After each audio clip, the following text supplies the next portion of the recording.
আমার মনে হতো জানেন তো, ওনা এই পৃথিবীতে সব কিছু পারে।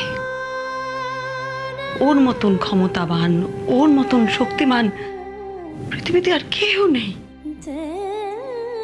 আসলে আমি আমার ইচ্ছে দিয়ে ওকে গড়েছিলাম, তার সাথে বাস্তবের কোনো মিল ছিল না। অল্প বয়সে মানুষ তো একটু কল্পনাপ্রবণ হয়, আর তাছাড়া ছোটবেলা থেকে স্বামী সম্পর্কে একটা ধারণা তো আমাদের তৈরি করে দেওয়াই হয় মনের মধ্যে। বলতে পারেন তার থেকেই খানিকটা ভালোবাসা তৈরি হয়েছিল।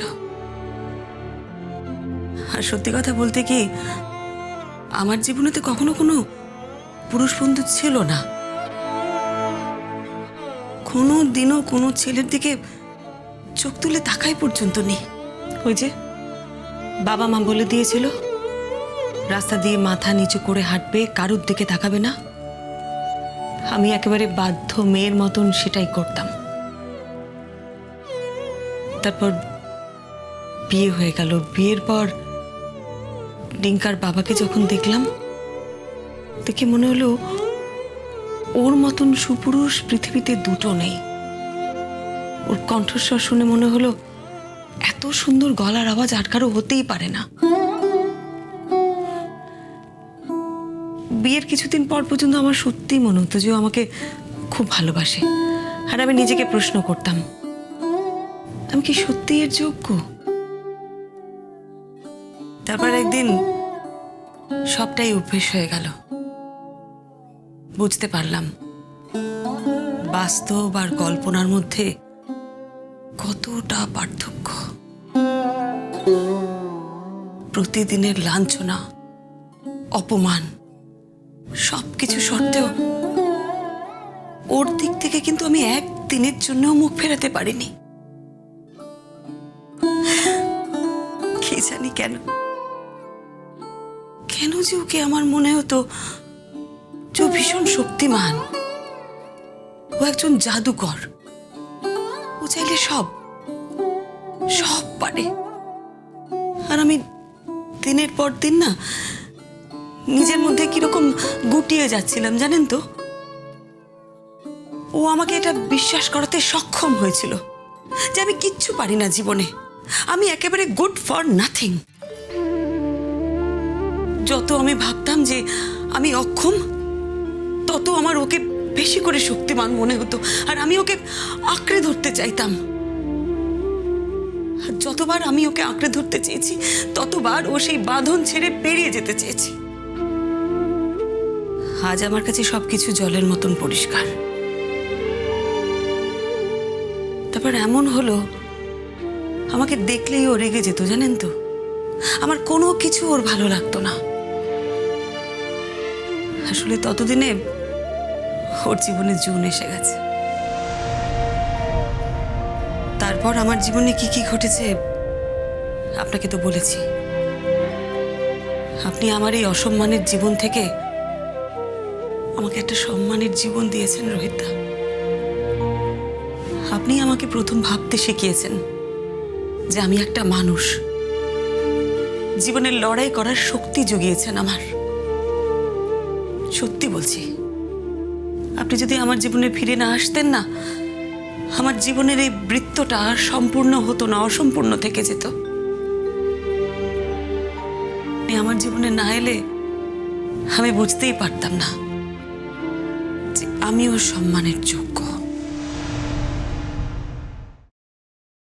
শ্রীময়, সেগুলো করে ফেলো।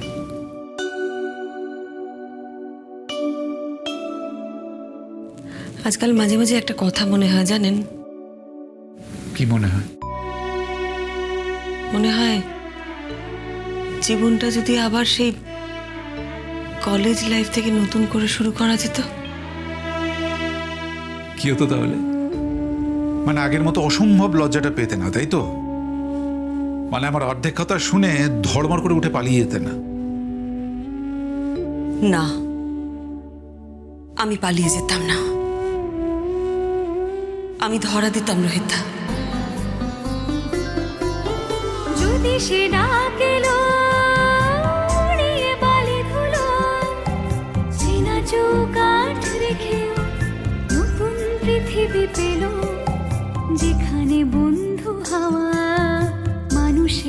পাশে দাঁড়ায় অচেনা মুখের ভিড়ে নিজেকে চেনা যায় শ্রীময়ী শ্রীময়ী। কি হলো, আপনি হাসছেন যে? তার জন্য তো তাহলে অপেক্ষা করতে হবে পরের জন্মের।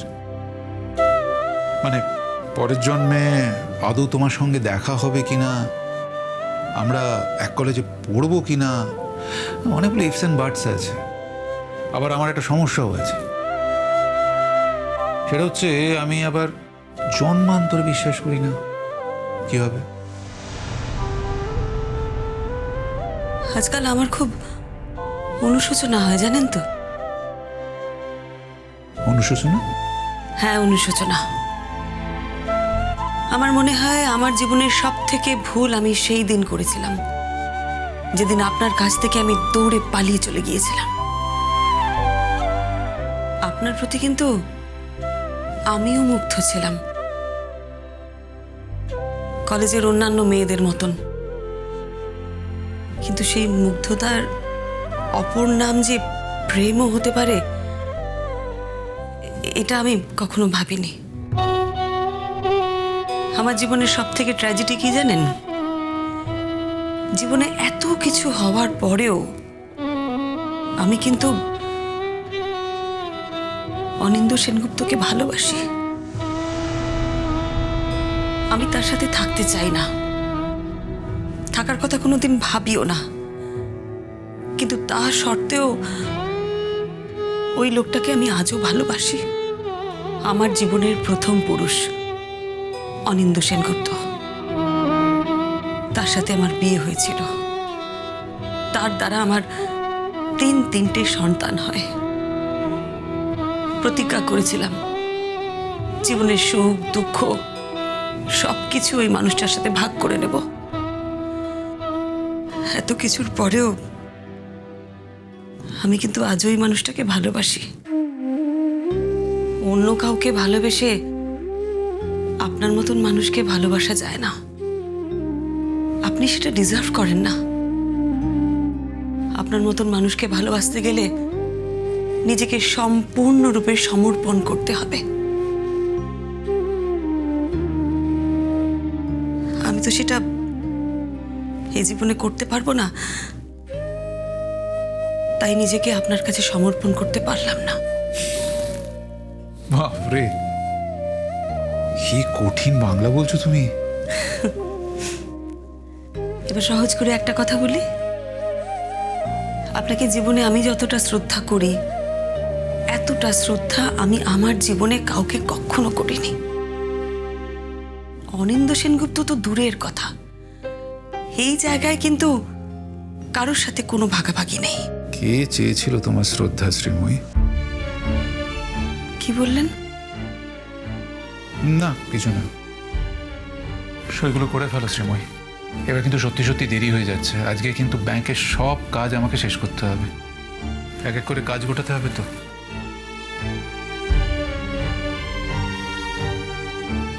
হয়তো এই কথাগুলো আর কোনোদিনই আপনাকে বলা হবে না, তবে এই সত্যি কথাগুলো আপনাকে বলতে পেরে না আমি অনেক হালকা অনুভব করছি। সেগুলো করো।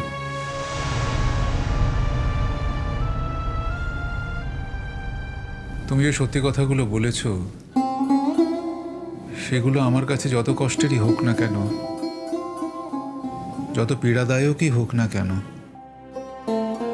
আমার শুনে ভালোই লাগলো।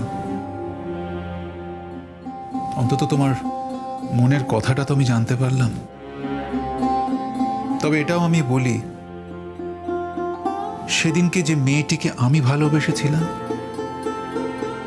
সেই মেয়েটিকেই আমি ভালোবাসা ডিজার্ভ করি। আমার ভালোবাসা, আমার একতরফা ভালোবাসা, কিন্তু সেটা আমার।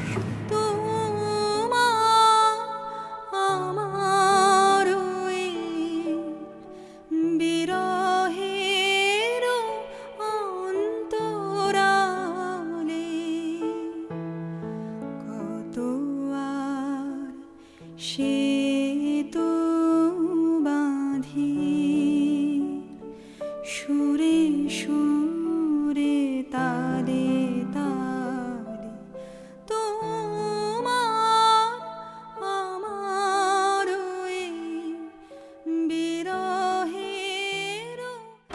ভাত দাও না। হ্যাঁ শিওর। ঠিক আছে, মানুষ কি বন্ধু থাকে না? তার সঙ্গে তো বাবু চাল চলনটা ঠিক রাখতে হবে। মুখে ঝাঁটা মারি যারা এরকম কীর্তিকলাপ করে তাদের মুখে। তুমি কোনোদিন মাকে ফোন করেছো? মায়ের টেক কেয়ার করার জন্য তো একজন আছে। আমরা জানি যে মায়ের কোনো অসুবিধা হবে না। শ্রীময়ী